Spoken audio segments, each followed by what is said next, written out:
Kita sadar kita orang dah punya apa-apa, dah punya sesuatu yang berharga yang boleh kita kasih panganan.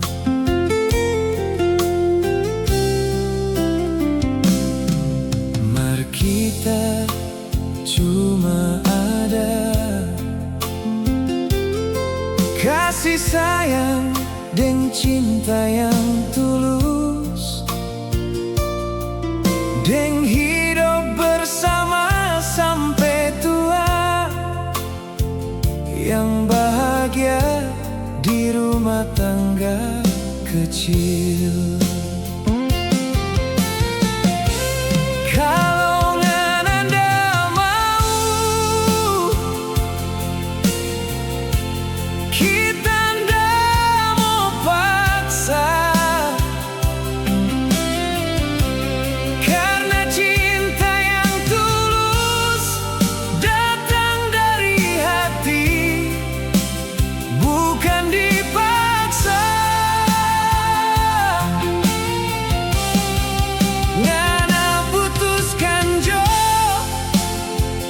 pilih cinta apa adanya,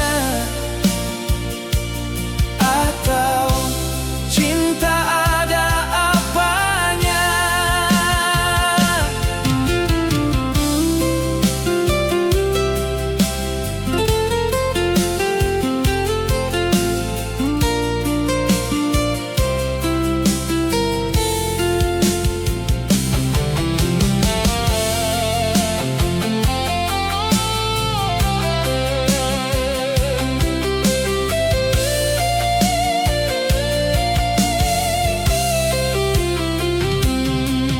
Mari kita cuma ada